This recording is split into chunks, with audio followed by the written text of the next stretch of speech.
What is up, guys? Welcome to the channel. My name is Alex, and this is story time on legit street cars.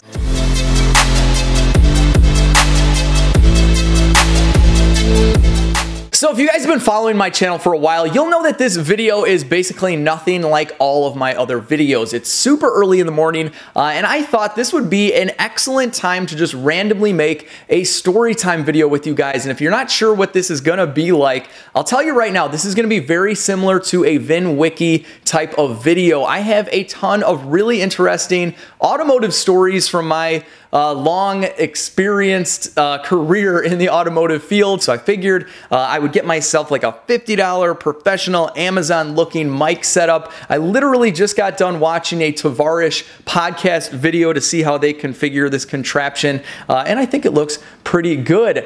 So let's get into this awesome story. The title of this video is 100% correct. It's real. This isn't any kind of clickbait. You guys know I don't do that. I literally made $8,000 buying and selling a 2000 S430 Mercedes-Benz. This is a 220 chassis.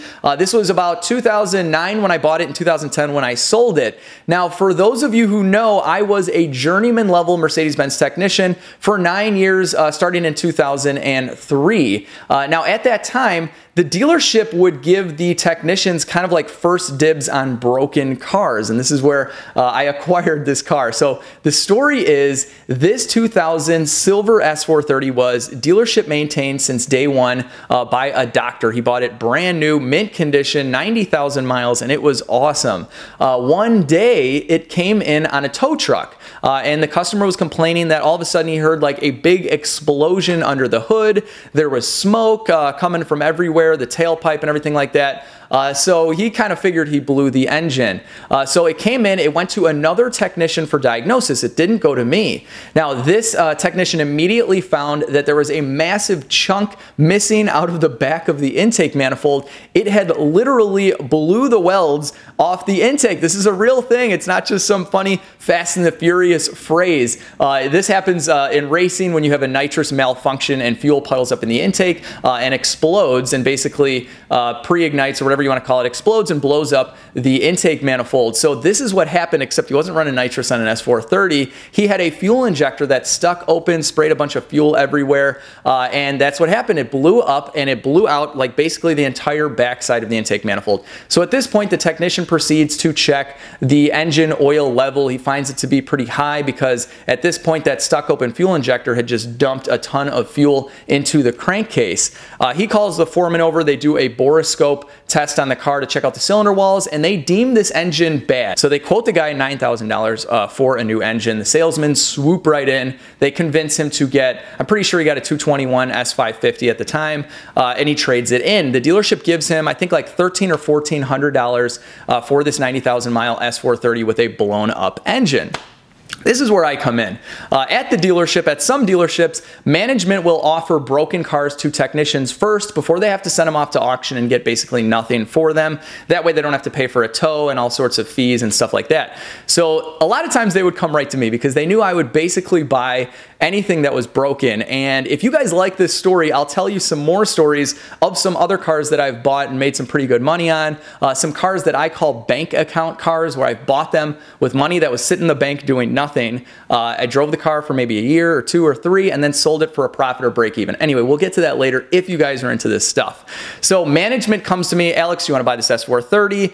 I said, okay, how much? Of course, the dealership's going to make a little bit of money on doc fee and whatnot. They sell it to me for $1,800 out the door. So I'm pretty happy at this point. I'm expecting it needs an entire new engine, but that's really not a big deal because for me, just to plop the engine in is pretty easy, especially because they were going to let me do it at the dealership with my lift and all my tools. I didn't have this garage quite yet at that time. So I buy the car. I'm looking around for an engine, and a friend of mine who had a C43 actually had the intake manifold with the fuel rails and injectors. I don't know what happened to that car, but he had the intake manifold and injectors and everything that he could sell me. All complete, one package, worked fine for him. So he sells me this stuff for $200. So I'm going to need this anyway, obviously. I need an intake manifold, I need injectors. So at this point I'm saying, I'm just going to go find a long block. Maybe it doesn't have any accessories, something really cheap, and I'll swap everything over.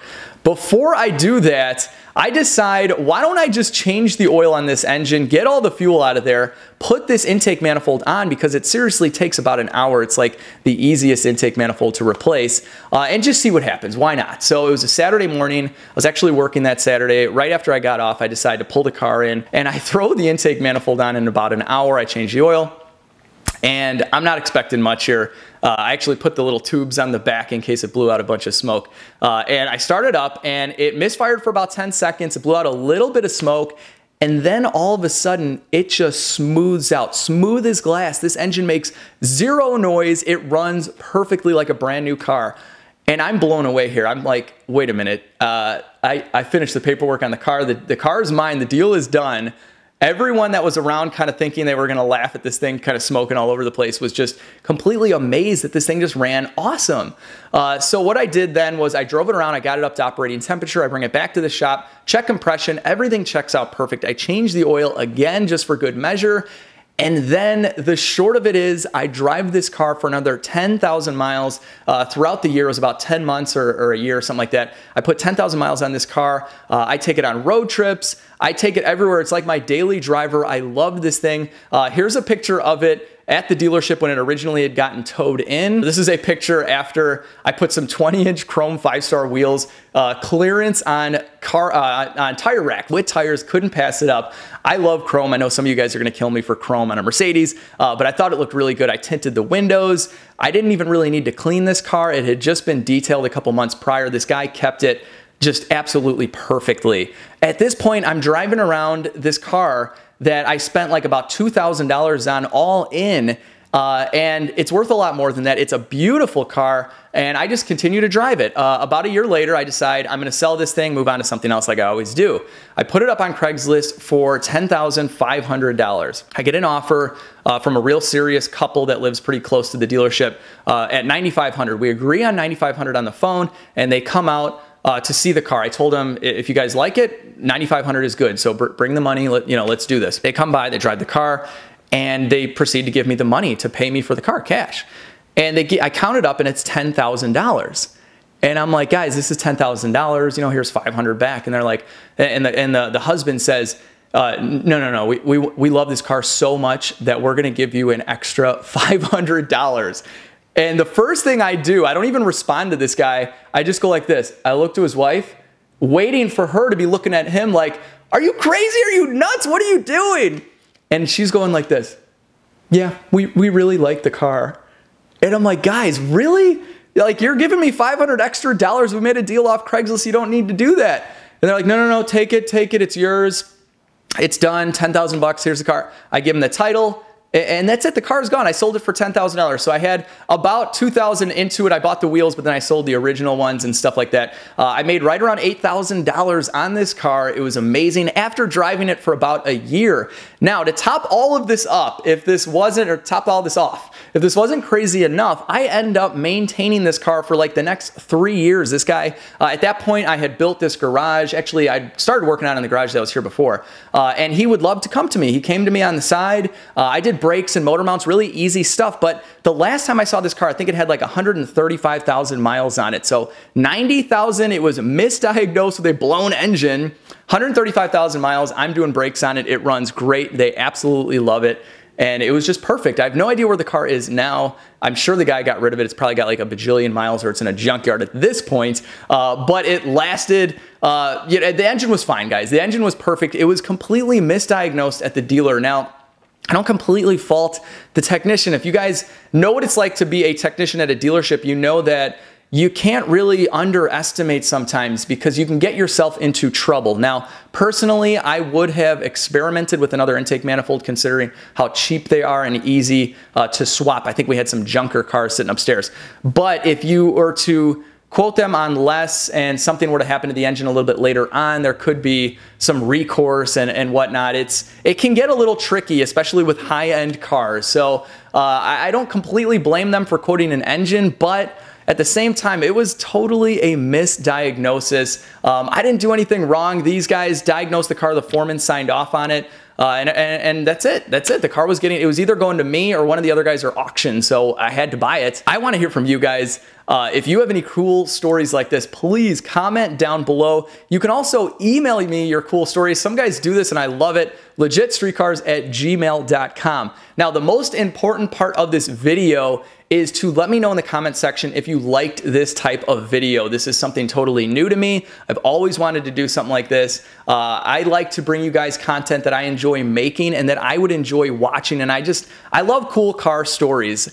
So obviously this isn't as edited as all the other videos, but it's a lot of fun to me. It's something that you could probably put on in your car. I might end up doing a podcast or something, and I was thinking of doing live streams as well. So anyway, I'm probably throwing a lot at you right now, but just simply let me know if you'd like to see more videos like this where I tell you guys cool car stories from my car past. That will do it, guys. Quick update on the channel. We have a ton of cool videos coming. I don't know if you can see the stuff behind me, but Rupes, they make some awesome polishers and buffers. They sent me out a whole bunch of stuff. I'm going to start getting into some paint correction. I've never really done anything like that. I made the video on the E55 and it looks like a lot of fun. So I'm going to introduce some of that into the channel.